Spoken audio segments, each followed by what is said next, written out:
3, 2, 1. Hello. Welcome to another episode of the Jeffrey Sarpong podcast. Today is me. Today is just me, not just me, but me. I'm back again for a roundup of the lessons that I learned from 2024. So we did one of these last year, lessons from 2023, and I really enjoyed that. We're back again with lessons from the podcast in 2024. It's taken me a while to actually get to this point because there were so many lessons that I learned throughout the whole thing. 2024 was an amazing year. It was a difficult year, I think, for all of us, but it was also like a year of growth and a year of so many lessons. And so I've tried to put these into some sort of order. I've tried to create all the lessons, all the clips, all the different things that I learned over the year, and try to pick all these 15 of them. Obviously, I've missed out some, which is a shame. I missed out quite a few actually, because I originally did this and it was 25, and I was like, there's no way I can do 25. That 25 is way too long, so I've cut it to 10. But that's not to say that the people that are not mentioned here, I didn't learn anything from your episode or from anything like that. You all know how much this means to me, and I've said it many times. I'll continue to say it. Thank you to everyone who came on. Thank you to everyone who just given me an hour of the day, just to help me build this thing that I'm doing. I really enjoy it. I really think it's meaningful for me.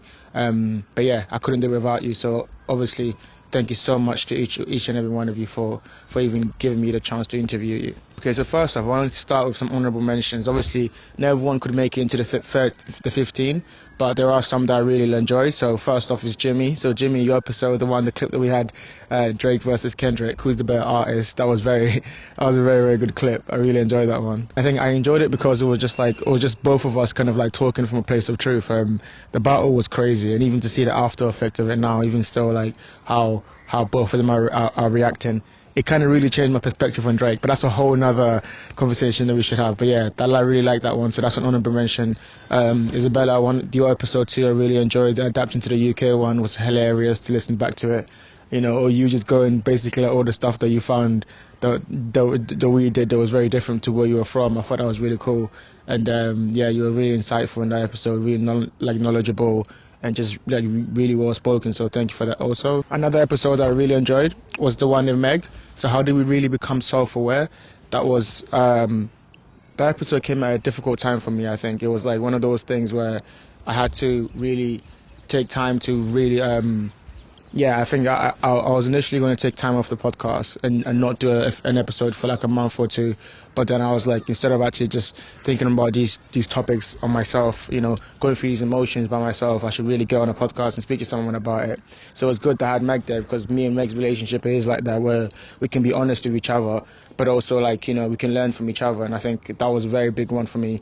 The whole episode was amazing, but even especially that clip of how we can really become self-aware, the things that each individual has to do, because I feel like we go through peaks and troughs in life, just things happen to everyone. So it's that episode really good to listen back to, especially in that time that I was in. Another honorable mention was one of the new episodes I've done with Kieran. There's a clip that I called Evolution of the Human Language.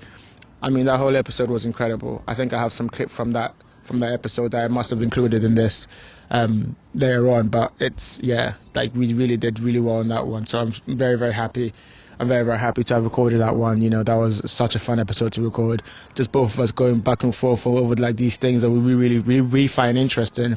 I think I want to do more of that. I want to bring topics that I find interesting outside of the formula that I've really developed for the channel, and really push that. And I think that 2025 will be a big year of that, but that was the beginning of that in 2024. So shout out to Kieran. Another episode I really enjoyed was the one with Dinesh and Pelesh. So again, these are one of the ones that I could have included in the 15, but ended up not doing so, because those were more about the lessons that affected me personally and how I learned from them individually. But this was an episode that really gave me clarity and a perspective on just the kind of work I was doing. Obviously we had two different kind of perspectives, especially that clip that we had. It's called Closing In versus Clocking Out. Closing In versus calling shots. Yeah, that was really good because it showed, like, Dinesh giving that perspective about how you can make the 9 to 5 work for you, and then Pelish talking about his experience from, going from the 9 to 5 to, kind of having his own business. And I felt like I was kind of in between both, so I learned a lot from both of you. So again, thank you so much for both of you for doing that. I really enjoyed that one. Next shout out goes to Jasmine. So, what emotion do you struggle with? That one was very good. I mean, very much like the How Do We Really Become Self-Aware episode. It was one that took a lot out of me because it made me have to really face an emotion I was feeling that moment, and I was more involved in that episode than most of the other ones, especially personally in terms of what I was going through and how I was able to recover from that. So thank you for that. It's mad because I'm out in public. I'm like in a park trying to just go over my social anxiety because it's like people just walking past, and like in London no one really cares, but it's just that you're internally just like figuring out how much do I care. Yeah, so we'll get through it though. We'll get through it because we have to get through it to bring you the podcast, so we have to. Next one, realizing that you are different from people around you. So this episode of Amir was such a good episode. It was such an impressive episode. I think I didn't show up as much as I wanted to show up. Looking back, I think Amir is such an interesting person, doing so many different things with so many different, like, interesting perspective on loads of these topics. I think that was one of the things that I was going through at that time, more specifically, that I wanted to talk to him about. Like, what do you do when you realize that you have different goals from people around you? How do you adapt to that? How do you grow from that? And hearing his experience with that was similar to my own, and we could relay on that. So that was very good. That was it was one of the early ones that we did. That I really started like feeling like, okay, cool, like I'm doing something here because I'm able to connect to the people that I'm talking to, and I think, I really enjoyed that. Once again, thank you, Amir. The next one is The Road to Damascus with Pelham. So that episode of Pelham, I think I called it Heaven or Hell. It was such an interesting episode too, because I think, especially this year, I've gone on such a journey, even spiritually, religiously, with my faith. And I think this was one of the ones where I reached a point where I was like, I know that he's been going through the same thing. We reached a point where we're like, let's talk about it, but from a perspective, a psychological perspective. And it'll be interesting to have the conversation again. I think definitely. I think I've also had some changes recently just with my faith too. So I want to have that, want to push that more on because I think initially the channel represents the growth that I'm going through. And I think that if I kind of document that in a way which is clear for the people, then you might have that same kind of growth that I did, essentially. Next up is the clip this from the most recent episode, as a time I'm recording this, with Connor. And I think the clip name is the Kids Will Be Alright. I think that's such a again, a lot of the dialogue about Gen Z, about all of the new people, is all the things that's going on. And I think it was good to capture that conversation where it was like, just take a step back and understand that the kids will be fine. They've got their own way of growth that's different from ours, that they're trying to figure out too. And it's important that we give them the grace that that wasn't afforded to us to figure it out themselves. That's one very important episode that we recorded, just about the technology and all these things there, but also about the kind of the next steps, the perspective that you can have about that, about like, they'll be fine. We kind of have our own perspective about what they should do and all these things, but they'll be fine. They'll figure out like how we figured out. And yeah, that was good. So those are the honorable mentions. Again, we'll move on to the actual episode now, but I thought it was important to just give a little shout out to those people. Also shout out to my family. Shout out to Kevin, shout out to Ella, shout out to Nathan, Bianca, even my mom. It was good to do these episodes with you because this thing was something I started kind of just on my own with my friends, but I think it's grown just a thing where I realize it's not just boxed into those kind of things. You can speak to a whole lot of different people and really get them involved, and having conversations with my brother about TikTok and his perspective on human nature. Like, these are things that we talk about anyway, but I think it's good to get on camera and kind of show it. Especially the conversation with my mum. That was a big point for me, just to have her watch the episode back and then be really, really happy with that. I think that was one of my biggest achievements, even though this thing is just at its beginning. So yeah, okay, cool. Enough jambling on. We're getting straight into it. So first lesson is from the clip called Know Thyself with Jason. And he has a quote and he goes like this. So anywhere you go, everywhere you go, no matter what it is or who it is or even where you are, your mindset, beliefs, memories and experiences are all being affected or being inspired by something or the other. All the content you're absorbing into your brain is fueling who you are and your being. So if you don't have an idea of who you are, what you want to do, for sure your environment will mold you into something that fits the environment. So that was a quote from the clip with Jason, and 100%. Biggest lesson I've learned so far at the beginning of the year is always going to be the same thing I always go back on, which is like introspection, and having deep thought about the person you're becoming and who you are. I think a lot of the time I understand, especially this year, that the content that I create, my space of mind, where I am mentally, will affect the kind of episodes, the kind of topics that I want to talk about. So I think a lot of this year was, okay, going back to the things that I love, going back to the curiosity, reading again, all these things that just through how busy life is, I'd kind of stopped doing. It was good to just kind of rediscover that again. I think, this episode, very early on in the year, kind of gave me clarity about that. Like, what's important? Okay, cool. Know yourself. That's the most important thing, regardless of what you're doing, but especially when you're doing something like this, because it takes a lot of like self-looking to be able to looking within yourself, but also when you're talking to other people, how do you find that commonality? Everyone's just trying to get to the bottom of who they are, and I think starting with yourself is so important. And it was such an important mindset shift from right at the beginning. So that was the first one. Second one, the problem with toxic positivity. That was from the episode with Jasmine, and the quote goes, hustle culture, I feel like a big difference between beneficial productivity and toxic productivity. Toxic one is when you're trying so hard to be something you're not, to the point where you have no energy to even start your plans. It's all ideas, all bark, no bite. You have no energy to do things because all the energy you're putting into yourself is just pulling yourself down because you're not doing these things. That compared to actual beneficial productivity is when you know your own limits, you know your capacity, and you push yourself to your capacity in a healthy way because you're self-aware about how much you can handle, which takes a lot of time because you have to get to know yourself. But I feel like when you get to that point, you're slowly allowing yourself to tick boxes off. So again, this is, just so important. The idea of toxic productivity, and especially I think she mentioned hustle culture. That's such a prevalent, especially anyone these days trying to do something, it's pushed on you that the only way you can do it, the only way to start something is that grind mindset. You just got to grind, always produce, always consume, produce. And I think I was talking about in the episode where I felt like I wasn't taking enjoyment from doing this episode because I was so focused on churning them out and making sure that I kept consistent and, really kind of beating myself over it. But I think the more important thing and the lesson I've learned is to find the balance between living a fulfilling life and doing something meaningful. Like you can do something meaningful but still find a way to live a fulfilling life. These goals, these dreams, if you're not careful, they become a mask of who you are. You don't give them time to actually have the beneficial thing they're supposed to do, which is to help you enjoy life. Instead, they become the crux of the things that you do, and that's not what you want. You actually want to find time to enjoy your life. So like a large part of it was just finding simplicity again in the things that I like, finding peace again, and just finding the enjoyment again. And that came from beneficial productivity, getting past that toxic productivity, and understanding that I really genuinely enjoy doing this. I mean, obviously I know, but it means like don't. If you're not careful of how you look, you have to look after your dream. If you're not careful how you look after it, you get to a certain point where you're not enjoying it anymore, and it just becomes a chore. And at certain points last year, it really did feel like that.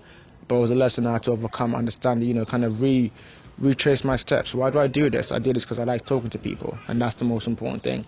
And doing it anyway, and like building that relationship with my friends again. That was really important. So big lesson right at the top. Lesson 3. From the episode I did with Andre, the question was, what's the next big decision in your life? So he goes, maybe the partner I choose. The person you spend most of your time with has to be a really good person, because again, you're spending most of your time with them, and if they're dragging you down, you don't want them around you. So they have to be a certain personality that matches yours. I think early on, love was such a big part of this podcast, just like going through, just still talking to different people about what they think about love, what they feel about love. Then I realized actually I really didn't have an answer. When they would turn back and ask the question on me, I really didn't have an answer. But yeah, like that was a big part of the conversation that we had in the episode. You know, what's the next big decision in your life? And I agreed with him. I think the partner I choose is going to be the most important thing, because I'm getting to a stage where every unit of labor, like, you know, is going to be producing more. But I have to do it day to day. I have to be enjoying this process. I have to actually have fun with it. You know, like I was talking about just before about realizing about toxic positivity. But to do that, a lot of times is the person you do it with. And I'm still learning, I'm still growing. There's still loads of things that I can do better. I'm putting myself in situations now where I'm meeting the right people. I think, you know, you got to be the kind of person that you would want the person you be to be with. And I've been working towards that the whole year. So yeah, but no, it was good. It was a good realization to realize that, yeah, the next big decision in your life, which you have to put front of mind, because these decisions kind of like, you know, they have a big effort, big snowball effect on the rest of your life. You know, it's like that. Yeah, it's the person you choose, and you know, the person you are when you do make that choice too. Lesson 4: the benefits of social media with Ella. So her quote goes, but also it's so important to market yourself, but also your craft, which I'm always saying for your podcast. So I need to get you into social media.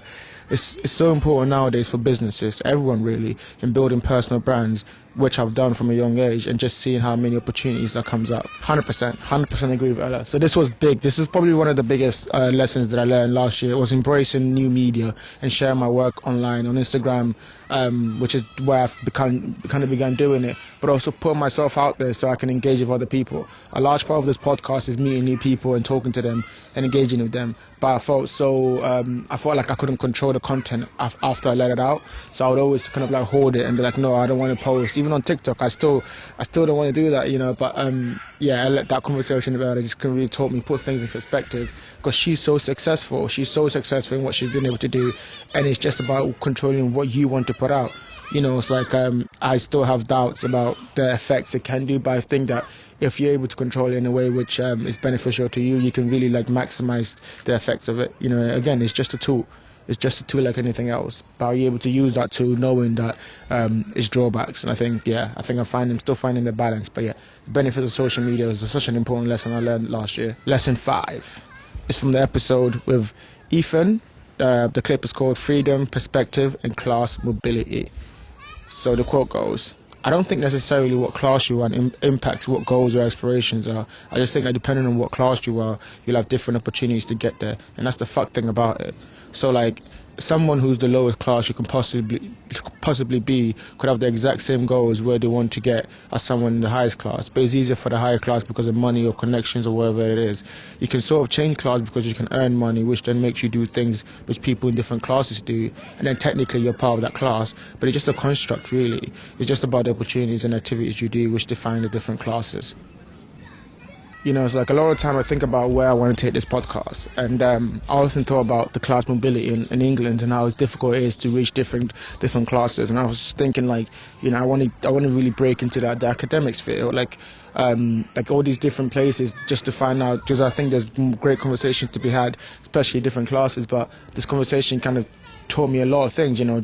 I mean, first off, we were talking about perspective. I couldn't include that quote here because I have to pick between that quote and also this one. But yeah, the perspective conversation was so important. Like, you know, like I'm from Ghana. Like the place I've come from gives me so much perspective about what I'm doing now, and it's just like to be grateful for that. And I think that was a large part of it. When you're doing something, when you're working hard at something, it's very hard to just take a step back and be grateful for the work you've done up to that point. You know, it's like compliments don't really mean anything because you're just thinking about how much you could do. But yeah, having perspective over that was important, and also understanding that, you know, class, this kind of idea of you're trying to reach somewhere, trying to gain access to a certain group of people, that's all a construct, you know. It's about the opportunities, and you know, that makes it so much easier, you know, because you both have to do the work. You have to get there. Like you were saying, someone in the highest class, someone in the lowest class, both have to do the work to get there. They might have more of an easier chance because they've got all these things working for them, but also you've got, you know, it's the opportunity that matters. You've got the hard work. You've got all the things that you have to do to get there. So it's really putting that again into perspective about not worrying about the things that you can't control, you know, what class you came from, all these things, where you're trying to reach, and just focusing on the work. And if the work is good enough, you can build on top of that, and then, you know, access the opportunities that you need to access. So that was kind of a really important realization for me. Lesson 6 comes from the episode I did with Mikey. The clip is called To Recovering People Pleasers. The quote goes like this: it's always good to put things in a very clear perspective in what you're capable of. I mean, like, what's your support system? Do you have family behind you? Do you have a family behind you with money and you don't need to worry about them too much? Do you have an aging family? Do you have siblings beneath you? Do you need to worry about? Can this be prioritized? And if it can, is it sustainable? And I think if you get to the point where you realize maybe I could have persevered more, but if I want to achieve this thing or maybe it didn't work out, have perspective of why it didn't. That doesn't mean make excuses, but I think it means make your peace with it and move on to something else.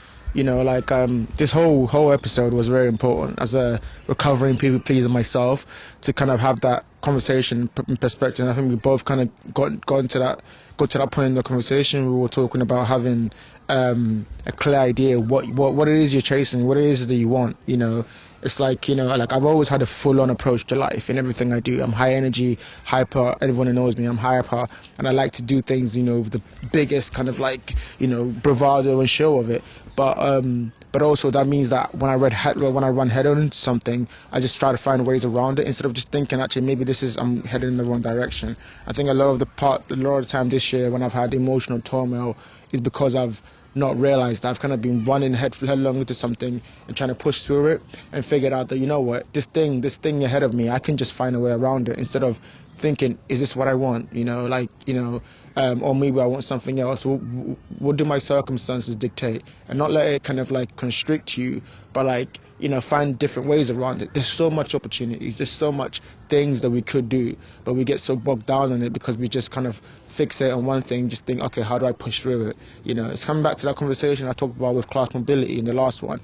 It's like I get so focused on how do I make this thing happen from the circumstances that I'm in, that I'm not focusing on actually, is this what I want? Is this the thing that I want? And I think a large part of this year, going through all of that, you know, the people pleasing aside, you know, I think that's something I'm kind of realizing that it comes from when you look for external validation. You know, it's like when you find an internal clarity and internal peace within yourself, you don't really care about what other people think. But when you're still looking for that, I think that's when you know that, okay, cool, I need to reassess my perspective, or what do I want? What it is within me that makes me care about other people's opinions of me. You know, it's like, you know, you're just an observer. Like, observe your actions, observe your habits, and see where they're taking you.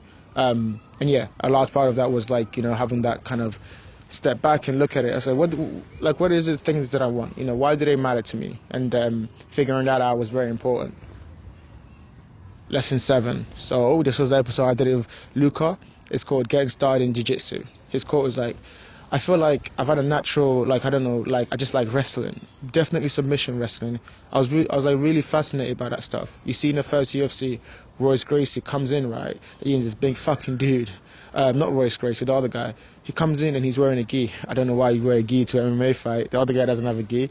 And you see him, he's brawling for a bit. The guy slams him on the ground. He pulls guard and it armbars him. That's crazy. It's making someone tap without hurting them. So like this lesson was super, super important for me. Getting started in jiu-jitsu was kind of the biggest thing I did this year. I competed. I got started. I started training. I competed. I did internal club competitions. Yeah, it was important. Speaking to him about it. I mean, this was my first jiu-jitsu kind of episode, and we did a short one. And I definitely do want to do more next year, just with everyone at the club. I think it's super. I think there's super interesting people there. I think if you find someone doing a mixed martial art, there's a story there, and I want to hear that story. But yeah, talking to Luca about it was certainly interesting and eye-opening because he had the same experience as me. He kind of wanted to do this just because, and I think a lower part about that, even if it's not mixed martial art, wherever you want to start, there's it's a very good reason to just do it just because, you know, like, you know, competing just because, you know, like, you know, if you love something, just do it because, like, what other reason is there but the fact that you have an internal guide towards this thing, you have an interest in this thing. There's so many things out there you have no interest in. If you have interest in this thing, go for it. And yeah, people always ask me why I want to do jiu-jitsu, and I'm like, I want to become my black belt because I think it's cool. I think that's like the best reason, best explanation. And yeah, you know, that was a very, very big realization for me, a lesson for me last year. Lesson 8. Reading and analyzing our poems. Clip with Tosin. So again, this comes from the episode of Tosin, and the quote goes like this: poetry can save the world. Let's answer that question. It can. The reason why I say that is because it saved my life. If I wasn't exposed to Shakespeare, I wouldn't have become the person that I am. Straight up truth. not from a life perspective, but engaged with writing, but also from a personal level. The friends that I made in the last year, I wouldn't have met you guys. All this stuff connected this together, all this writing, all these conversations about One Piece wouldn't have happened if I didn't take that plunge of poetry at all. I'm so grateful for this career because I wouldn't have been able to do most of these things, and I wasn't expecting it to go this far. 100% true, 100% true. This again was my first episode with Tosin, and first episode on poetry even. It was 100% true, like really well put. I couldn't have said any better myself. Poetry, I always say poetry can save the world. Poetry will save the world.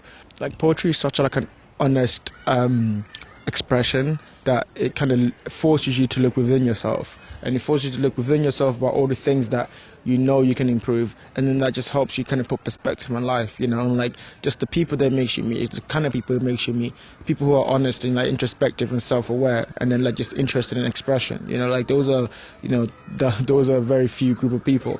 And I think as the world becomes more and more kind of like, you know, engaged in bickering and fighting, the people that just step back and look within instead of look outside for things that are wrong, those are very important people. And then yeah, like honestly, like two things I've really like fell in love with this year is poetry and jiu-jitsu. I've always loved poetry, but like really engaging with the people, you know, like Tosin said, you know, like meeting the people, you know, being engaged in Shakespeare and all these people, all these ideas, and then talking to people about it, it's just changed the course of my life. And I think a big lesson that I realized was just how much I do love it. And no matter what, I'll just keep on doing it. But yeah, thank you so much for doing this, Tosin. This was amazing. Like honestly, I learned so much from just hearing you talk about your poems, but also analysing my own poems, because you don't really get to do that as a poet. You kind of just do it, you put it out, and then you move on to the next thing, you know. And that's also kind of avoidance too. But sitting with it and talking about it with someone else forces you to really think about why you do this, you know, because this comes from feeling.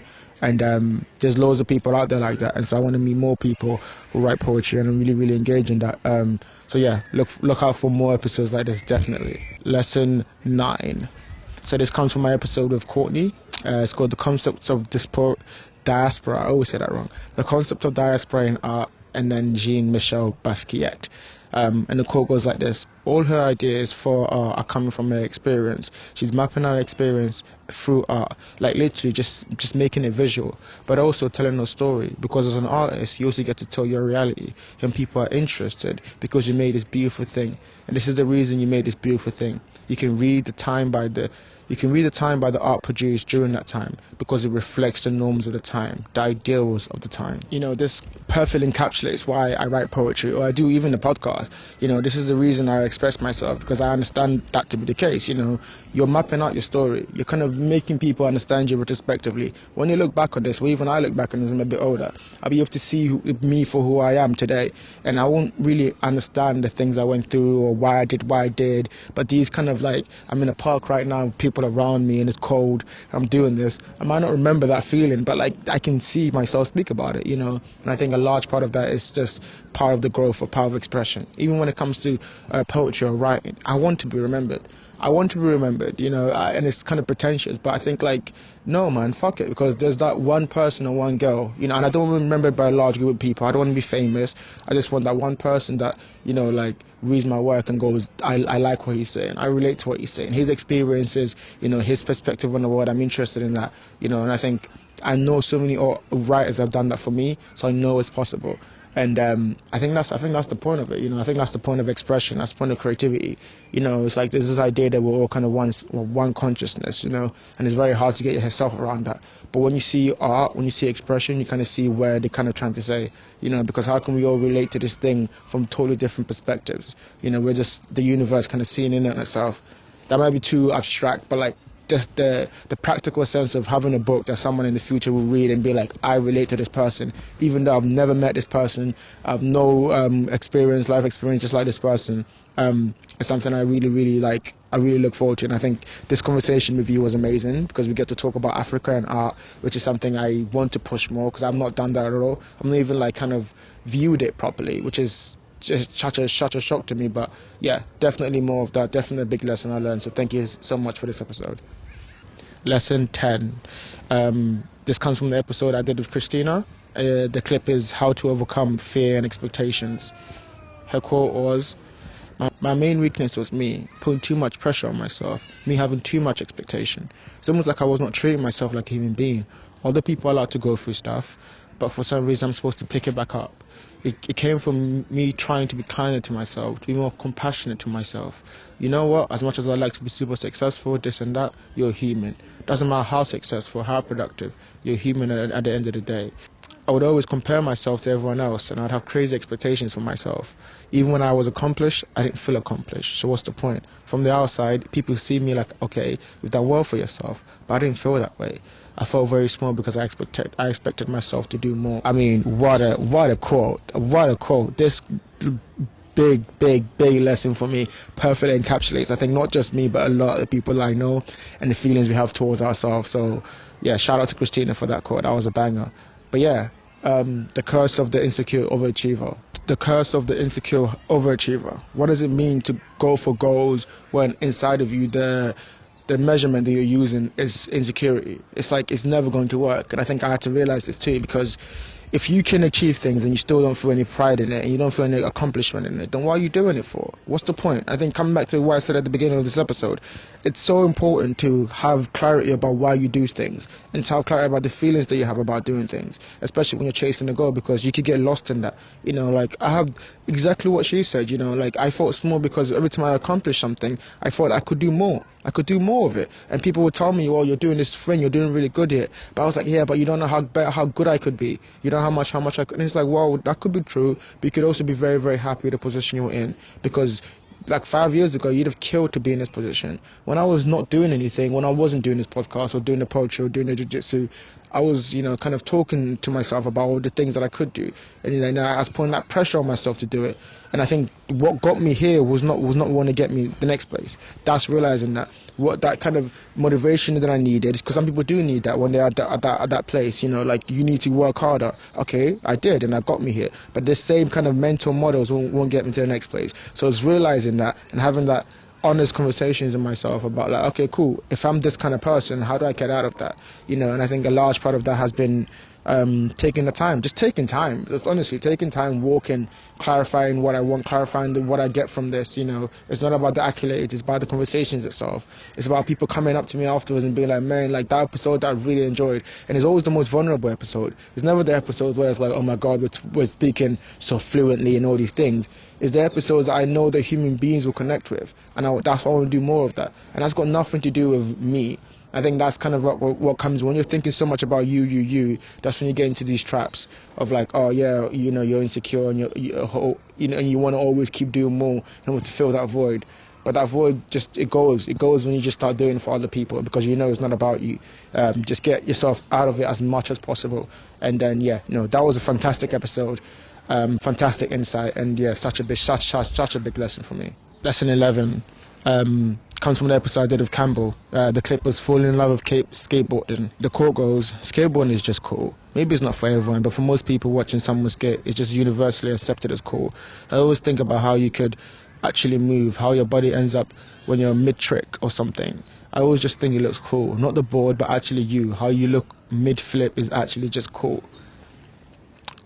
100%, bro. I love learning why people are interested in things. That's like main reason why I started this podcast, and just seeing it, going through, and especially this episode, but loads of other ones, just going through and letting other people talk to me about their interest, which I have no clue in, no perspective in. I don't understand. They have to explain to me like I'm 12, you know. But it's also always so cool. Yeah, skateboarding is something I always found interesting from the outset. And talking to someone who's like in love with skateboarding as much as I was in love with football is so interesting, and really gave me that kind of like understanding of, oh, I can take this even further. Not further as I can make it bigger, but like, oh, I can really build the scope of this. I can talk to people who are interested in plants and interested in like physics or all these different things that I've got some interest in, but actually no knowledge in. And so like that's been a big part of it. You know, this was a very fun episode to record. I remember we were even walking around the skate park afterwards and just like seeing that. I was kind of engrossed in his world for a second, and that was super cool. So again, thank you so much. Thank you so much for making me understand how I need to expand this podcast and all those things, different places I could take it. Welcome back. Essentially, I was recording the episode and then it just cut out. My my laptop shut down. My phone was like low battery, so I decided to stop doing the video and then continue when I go back home. So this is where I am now. I'm back at home. You can see my little guitar there.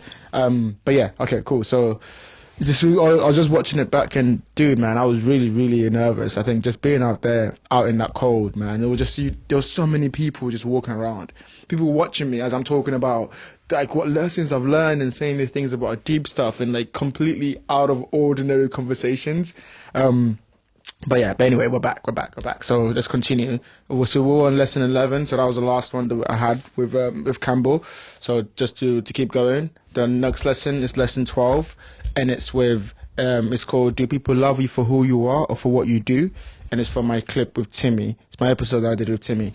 So the quote goes like this: I feel it would vary at different ages and for different people. It depends on where you are in your mindset. At this moment in time, I love myself for who I am, but for what I'm doing, nah, I'm not happy with where I'm at. But it's like I have the decision to take myself out of it, which is why I'm saying I love myself for it, because I know I can see that perspective. It's all a mindset thing. If you can set your mindset into a right place, you'll be on the right track. There'll still be difficulties, but you just have to overcome it and handle it in the right, sensible way. Yeah, so the reason this was a massive lesson for me, and I think the reason it was such a core part of my understanding about the podcast, I think, was because of how my mind works, right? When people say things to me, when people like give me compliments or anything like that, I like to dissect it. So like a large part of that question, do people love you for who you are, for what you do, was me getting to a stage in my life where people were giving me praise for the podcast, but I couldn't differentiate when they would praise the podcast or praise who you are. And I think I was just throwing my mind up into the future. In the future, if when I'm doing this, where do I derive my validation from? Is it from the people who love me internally, people who love me, who know me, or from the outside perspective where people will be saying things about me? I think it was just like finding the balance between that is often difficult. But I think I want to continue to be vulnerable. I want to continue to be honest on my podcast. I want to continue to obviously showcase this thing as a product where people can actually benefit from, but it's also an extension of myself, where it's a part of my curiosity, and I'm just going to find things. And if you are like me, then you will also be like being on this journey. So I think a large part of it was my brain just dissecting that kind of perspective and saying, like, do you love you for who you are and for what you do? I think that was the question that Timmy was answering. And I think, I think that's been a very important growth journey for me, learning to love myself for who I am, regardless of my achievements, regardless of the things that I do. Because kind of like I was saying earlier about dreams, like if you're not careful, they consume you, and then by consuming you, you don't know which version of you are. You get so stuck in your goals, you get so stuck in the things that you can produce, rather than you understanding you're the observer, you're the thing that's actually producing these things. And so the love should be within. I think anyone who does anything, is very difficult to kind of stay on that balance, to kind of stay on that even keel all the way throughout. I think that's kind of what I'm trying to do. And I think that's why that was such a big lesson for me, to really understand that, like people will love you for what you do if they don't know you, but if they do know you, they'll love you for who you are. And that lesson, once you understand that, you just have to love yourself for who you are. And I think I do. I'm surrounded by books, I'm surrounded by music, I'm surrounded by people that I love. And I think I love those things, and in loving those things and in loving my friends, I start to love myself again. I think that's an ongoing journey, but again, very big lesson that I learned. The next one. So this is called Identity Lags Behind Progress, and it's with the episode I did with Jason. The quote goes like this: as you progress, you start learning more about yourself. And then once you start learning more about yourself, you have to implement those things that you have learned from what you've created into yourself. That's a process. As soon as the creation has already been created, you're already a new person. You expressed it out into the world. You're already a different person. So other people's perception of you is in the past. The identity lag behind progress. Because once you've made something, you've learned a lot more about who you are, and then you start implementing what you've learned into your life. By then, you already become a new person. You're not the same person as you were before. This was so important to me too. It was a great insight and great quote by Jason. He's got two on this one again. Some people are not going to be happy about that. But no, that's jokes. But no, I think it's because it's so true. Like the identity does lag behind behind progress. I think like I've had so much growth in my life, especially this last couple of years, as I've tried to do all these things, that I'm almost unrecognizable to myself. I can only imagine what it's like for other people who've known me throughout to see how I've changed and see my growth. And there's often this cognitive dissonance within myself that I want to be treated the same by my friends, by everyone around me as I've always been, but also want my change and my growth to be recognized. And so like that's so often difficult. When people see me, I'm like, man, like you don't really know me anymore. Like I've changed so much. My whole perception of life has changed. Obviously I'm still the same person, but the things that I'm able to do, the things that I believe in, all of these things have changed. And so like especially as a creator, especially as an artist, when you create something and people will only know you from your creation, it's very hard to keep updated with who you are, because oftentimes the identity that you are with yourself will lag behind the progress that you're making, especially in other people's eyes. And I think that's where that comes from. It's like I would often create a piece of art, whether it's writing or whether it's a poetry and I perform it. It's like it's taken me months to get to that stage where I can understand that feeling, process it, and then perform it. And so it's like I've gone through that feeling, I've kind of internalized it, understood it, and then expressed it. But people will see that and be like, man, like you're going through it. And it's like I was going through it. Or like even then, it's like it's a way of expression for me. And so it's like so it's very difficult to understand that. But I think a big lesson I've learned, and I think we talked about this in the same episode, is that you can't be bogged down by people's perception of your art. You just have to create. There's no more, you don't need to say anything more than this. And I think Jason said that in this episode, which was a fantastic episode, by the way. Definitely check it out. But yeah, he said you can't be bogged down by people's understanding of who you are. You just have to just create. That's what the artist has to do. You just create and express, and then people will either relate to it or they won't relate to it. And again, I'm very new to all of this, very new to this art thing. I'm very new to creation. I'm very new to this podcast. Everything I'm doing, I've literally been doing it for a couple of years or even a year. So I'm still learning the basics, and I think the basics is just like how people react to you. I think first you do this thing, and then, for example, even a podcast, it felt like I'm shouting into an echo chamber, or the abyss. First you do it, and then you just keep doing it, and then now people start to notice, and you're not really sure how to deal with that. Deal with how people feel about the things that you're doing, and then how that makes you feel. That's on some like 3D chess shit in your mind, But yeah, no, I think it's true. Identity does lag behind progress, but you can't not progress because of that. And you also can't get bogged into what your identity means to you. It's like that's ever changing. It will change after tomorrow, and I think that's the point. The point is to become someone new every single day, because whatever preconceptions that you hold about yourself or about the world, when you have new information, you should update that. And I think that's very easy to say and very difficult to do. But once you're just committed to doing it always, you're always going to have that kind of like that war with yourself, where you're back and forth with yourself internally about if you're doing it or not. And I think that's what this really showed me. And I think that's why it was such a big lesson for me this year. Next one, lesson 14. I forgot to do the numbers, but lesson 14. The clip is called Letting Go with Kieran. The quote goes like this: honestly, man, you just have to let go. It is the hardest thing to do, but you gotta let go. I knew I couldn't resist this change anymore. I spent so much time fighting the stream, and ultimately it just made me tired and sad. That is the reality of it. You just knock yourself out because you become too tired to do with your life. I stopped resisting the change. I accepted the fact that ultimately this is what had to be done. I mean, what a quote, what an episode. I mean, this episode was honestly a therapy session for I think both of us. I think at the time both of us, previously Kieran was also going through a lot, but yeah, both of us were going through a lot. And I think it was good to just talk about it, because this is how we speak anyway, off camera. Like, this is how we have that kind of relationship where we can be totally honest with each other. And so, like, we can rediscover things in real time.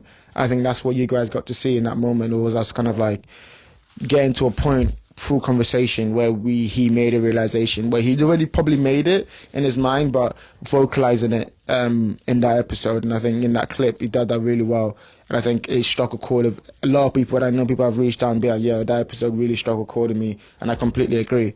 It really struck a chord in me too. I think a large part of this, probably the most important lesson I had to learn this year, a large part of the year was letting go. I got so bogged down in feelings, and I understand how to feel feelings and progress through them, but sometimes I'd hold on to them. I'd hold on to doubts. I'd hold on to situations. I'd hold on to a lot of things, and yeah, it was just we often talk about it. Whenever I would tell Kieran about the stuff I'm going through, we'd be like, let go, and it's easy to say it, but very hard to do. Like he's saying in the quote, it's very, very hard to do. I felt like all my negative emotions just kind of stemmed from me trying to predict life, and then being disappointed when I couldn't predict life, and like holding on to that prediction, or holding on to my idea of like competent analysis and reasoning, if that makes sense. It's like, oh, I can predict this, I know what's going to happen, and so like I was holding on to that, and so I would try to do something, and if it wouldn't work, I'd be like, what do I do? I don't know what to do. And the point is to let go of all your preconceived notions, let go of the idea that you think what's going to happen, let go of the idea even you think is best for yourself. Kind of give that up to a higher power. I think that's what a large part of, I mentioned earlier, I've been going for a lot of faith understanding. I think that's what a large part of it is. We have so much sub-identity within ourselves, so much things pulling us one way or the other. You need something overarching to kind of guide you. And I think faith and religion has been universally what that has been for a lot of people. And I think especially for intellectuals or people who have a kind of like high neuroticism, who they kind of think a lot, it's very easy to get just kind of discard that. You think about it, it's just stories and it's just these things, and I'm okay, I don't need that. But I don't think that's the case. I think a lot of people need that, and I think a large part of letting go is letting go into something, letting something else take that burden for you. And but yeah, that's separate from this. I didn't want it to make a religious sermon, but no, that's separate from this the lesson here, which was big lesson, let go. And I'm still learning. I'm going to have again, time is a flat circle. I'm going to come back to this realization again. I'm going to need to remind myself again. But this was such an important episode, such a brilliant conversation. So thank you so much for caring for this. This was incredible. Lesson 15. So last one. This one is from an episode I did with Louis. And this quote is from a clip that I titled "A Message to All Young Musicians." So the quote goes like this: "From my experience, it will be to find your passion. Take time with it. Work very hard. It takes a lot more work than you think. Never give up. People around you will tell you to stop. Never stop. If you love it, you don't stop unless it's killing people. Don't kill people. Don't kill yourself. Don't destroy yourself. Don't take care of your parents. Take care of your family. Take care of everyone around you. Karma is real. Do good things. Good things will come back to you. Be the best version of yourself at all times, and work 10 times harder than everyone else, and work 10 times harder than you think you should at anything, even if you're a job you don't want to be in for the rest of your life. Work hard." I mean, yeah, brilliant, absolutely amazing. This is exactly why I make these episodes, so I can get those nuggets of information, nuggets of wisdom that just come naturally through conversations. But yeah, he's got 100%. Like, this is the realization, one of the biggest realizations I made this year was about hard work, was about like having a passion, having something you really care about and going after it, and just being like on that journey, on that kind of like focused. This is just you kind of against the world with this thing, and the podcast has been that, I do poetry and I do jiu-jitsu and all that stuff there, but those feel easier for some reason. But the podcast really is a grind sometimes, like I said before, and it's discovering, falling out of love with it, falling back in love with it was all part of it. It was all part of the journey. And no, he's 100% right. Literally everything he said. I don't think I can even add more to that. But yeah, karma is real. Do good things. Be a good person. Go out in the world. Embrace it. Embrace the struggle. Embrace the journey. Embrace the aspirations and the goals. The dreams. If you have this thing that you really want, you really like, embrace that. And that's you. That's a lot. That's a part of you that you can find. And I'm slowly realizing that. And it's day by day. But yeah, that was an important lesson I learned. I think that encapsulates all the other lessons that I've kind of learned, the ups and downs, all the things that, I learned about myself. And, I think the podcast is a good way to see that. It's a visual way for me to see the growth and the goal and the things that I'm doing year on year. But yeah, thank you so much. Thank you so much. That's the end. 15. Again, I'll make sure to link all those clips in the description so you can check them out yourself. I think you should check out every single one, even especially the honorable mentions. There's even people that I couldn't even put in here that were incredible. So thank you so much, man. And honestly, like this thing of mine that I started is still in its infancy, but I'm enjoying it so much, and it's still our thing, you know, and I really like that. I really like that it's still kind of like a thing with me and my friends, and we can get together and talk, and you know, but obviously I still want to grow it, and I think the next year, if I'm looking forward to 2025, the next year will be about that growth, but still remaining, keeping the essence of it. I think it'll be between me and you guys to do that. So I'll need your help. My friends, I'll need your help just by being, by just looking after me and praying for me and just being a good friend to me as you've always been. But yeah, 2024 was a I would call it a slow inception. Even though I think the idea was like solidified. I think the idea for the podcast was solidified even to myself. People kind of know what this podcast is about now. I think that's good. Now it's just to kind of like cement that, and I think 2025 is that year where I kind of take that to the next level in terms of not even just in terms of content, but in terms of like reach and, you know, making people understand what we're trying to do here, what the movement we're trying to do here. But yeah, I know it'll be difficult, but I know we'll get through together. And I'm so excited, bro. I'm actually so excited. Like, you have no idea, like, how excited I am. The people that I've kind of already spoke to that I want to come on this podcast, you know, where I'm going to take the poetry, where I'm going to take just life, you know. I think that's one thing I've learned, you know. It's like inertia. The idea that if you're somewhere that you want to be, you want to be somewhere else, start something, anything. Just start a thing. And what happens is that when you put energy into that thing, the thing will start rolling and start snowboarding, and then it will give you more energy to do other things. You know, energy is just birthed from energy itself. You know, you have to have energy to create energy. And I think doing anything that I've learned this year will help you in other thing. It makes other thing seem easier. You know, doing a podcast and being consistent with it made it easier for me to go to training, and then made it easier for me to compete, because I know that I can start a hard thing and finish a hard thing, if you know what I mean. But yeah, this has been an incredible. We started from outside and we ended up inside. I've been rambling on. If you leave me to talk, I will just keep talking. But thank you so much for watching this. Thank you so much, everyone, for supporting me throughout this whole year. You guys have been a bedrock. You guys have been amazing. Like, you filled my heart with so much love. So thank you so much. And to everyone who's been watching, thank you too. To my silent watchers, thank you too. Remember, if you haven't subscribed, make sure you subscribe. I never asked that, but I'm going to start asking that. Make sure you subscribe. But yeah, thank you so much. Have a great day. Have a great year. Let's go smash it. Until next time, peace.